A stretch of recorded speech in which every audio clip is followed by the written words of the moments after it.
It was one of those nights where silence felt heavier than usual. I was 14, and for the first time, my parents had trusted me to stay home alone while they went to dinner with some friends. The house wasn't old or creepy, but when you're alone, every little sound feels amplified. Every shadow feels darker. At first it was fun. I raided the kitchen for chips, turned the TV volume up louder than usual, and sprawled out on the couch.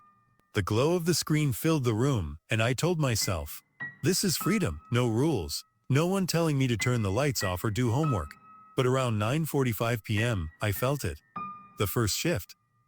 The air inside the room suddenly felt colder, heavier. I ignored it, brushing it off as nerves.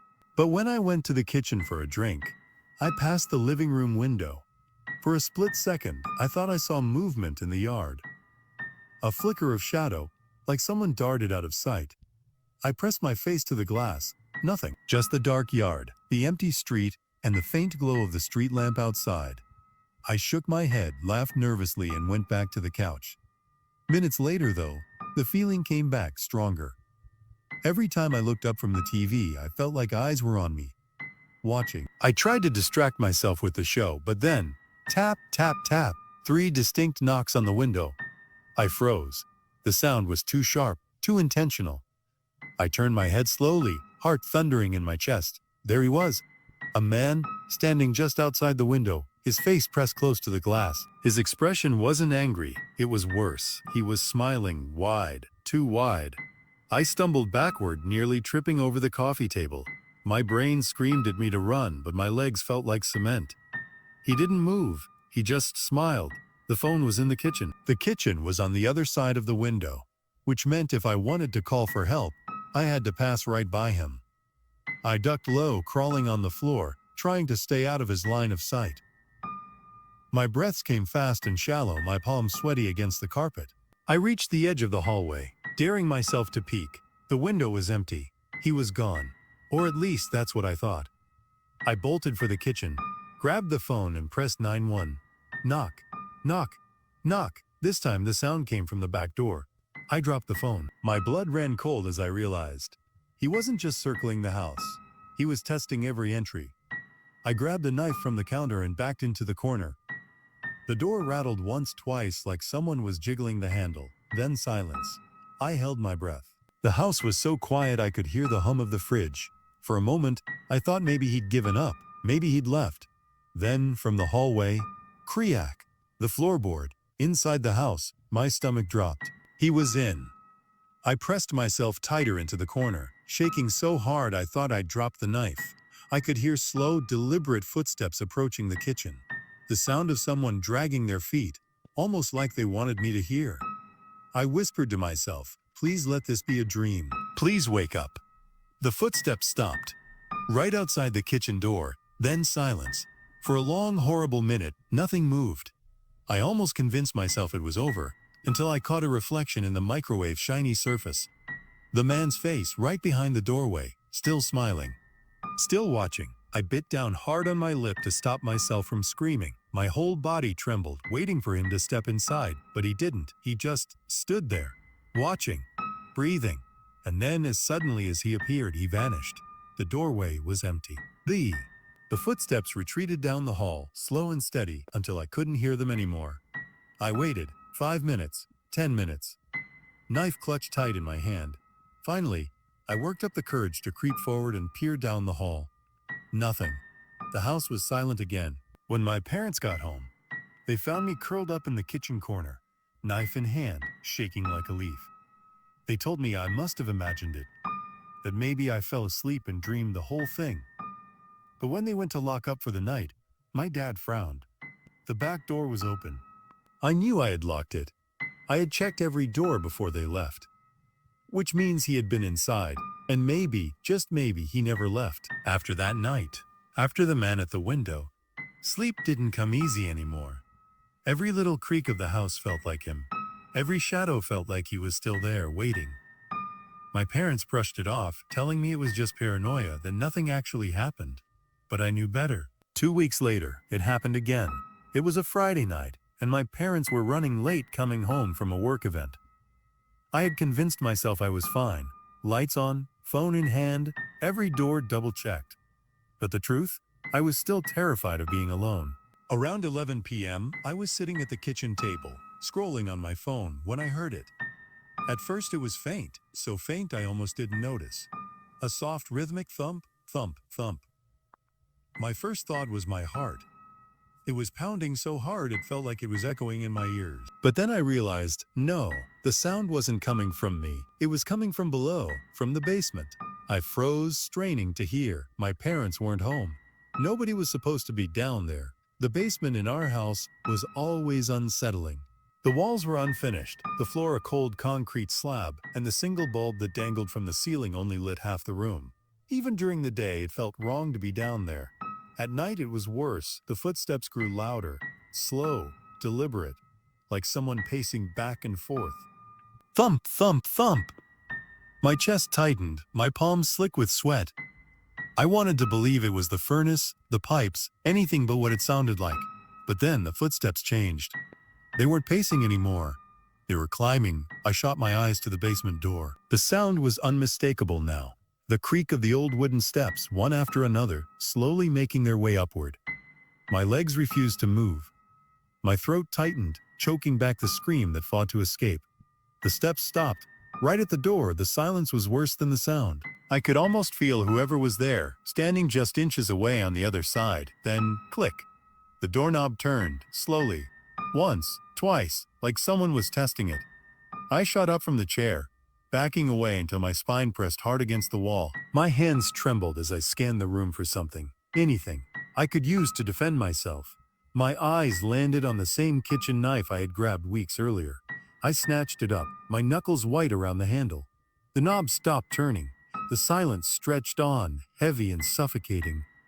And then, I heard it, breathing. Not mine, not faint, but deep, heavy breaths filtering through the thin crack between the door and the frame. "Who's there?" I finally managed, my voice shaking. I'm calling the police." Silence. Then 3 knocks. Soft, deliberate, like a mockery of the ones I'd heard at the window. Knock, knock, knock. I nearly dropped the knife. Tears blurred my vision as I stumbled backward, never taking my eyes off the door. Suddenly the basement light flicked up. I froze, staring at the thin strip of yellow that spilled out beneath the door. The switch was inside the basement, and I hadn't touched it. I bolted to the phone, dialing 911 with trembling fingers. I whispered into the receiver, begging the operator to send someone fast. She told me to stay on the line, to keep talking. But then I heard it again. The footsteps, moving away this time, down the stairs, back into the basement. I pressed the phone tighter to my ear, sobbing quietly as I tried to explain.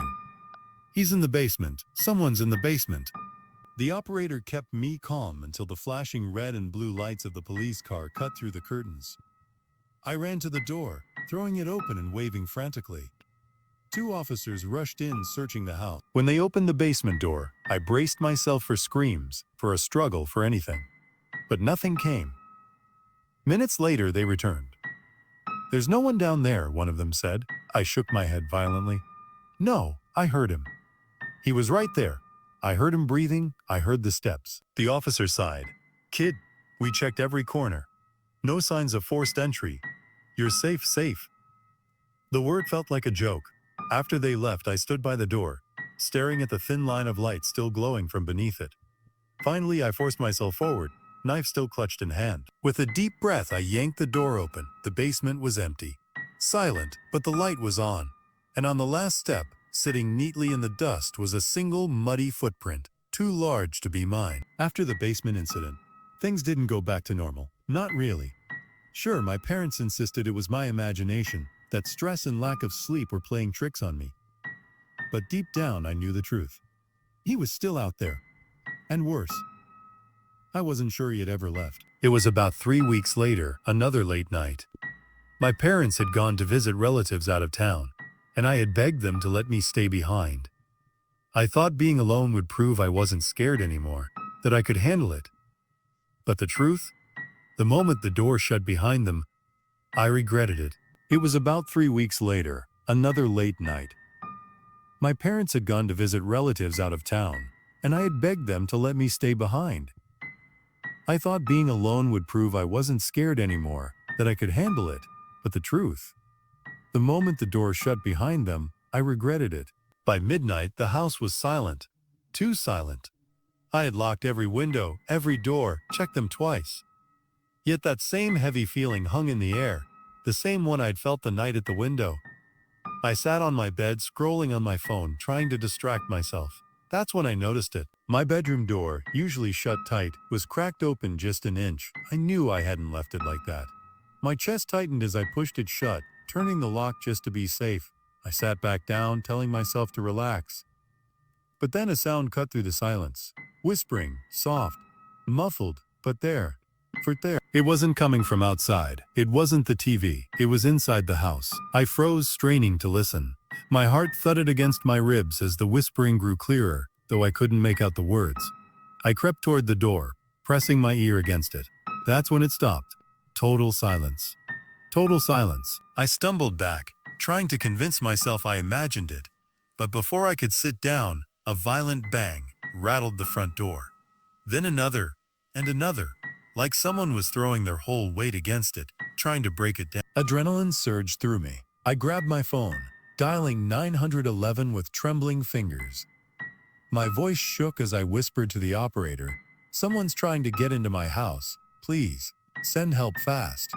The operator told me to stay calm, to lock myself in a room and not move until officers arrived. I backed into my bedroom, locking the door, my whole body trembling. But before I could even catch my breath, I heard it. Click. The sound of my doorknob turning. Once. Slowly. I dropped the phone. The operator's voice faded as the phone hit the floor. And then, a voice, deep, calm, almost mocking. "I know you're in there." My blood turned to ice. My knees nearly gave out as I pressed myself against the far wall, knife shaking in my hand. The knob rattled once more, harder this time before going still. Silence stretched on for what felt like forever. Then, footsteps moving away from my door. Slow, measured. I thought maybe, just maybe, he'd left. But then I realized something that made my stomach twist. The banging had started at the front door. My room was upstairs, which meant whoever it was had already gotten inside. The footsteps grew fainter, fading toward the staircase. Then silence. I stayed frozen, knife in hand, eyes locked on the door. I didn't move, didn't breathe, until finally the faint wail of sirens pierced the night. Relief washed over me. The police were here. I scrambled to the window, peeking out just in time to see the flashing lights pull into the driveway. I threw open my door, racing down the stairs. But when I reached the bottom, my heart stopped. The front door was wide open. The officers rushed in seconds later, guns drawn, sweeping the house. They searched every room, every corner, every shadow. And once again, they found nothing. But there was something. Right on the kitchen table, placed neatly in the center, was a folded piece of paper. I picked it up with shaking hands, the words scrawled in uneven, messy handwriting. "Next time I won't knock." 3 times, 3 nights, 3 warnings. Was it the same man, or something worse? Sometimes the scariest part isn't knowing who's out there. It's knowing they might already be inside. This was Horror Coven. Which of these stories terrified you the most? Let us know in the comments below. And don't forget to subscribe for more nightmares every week.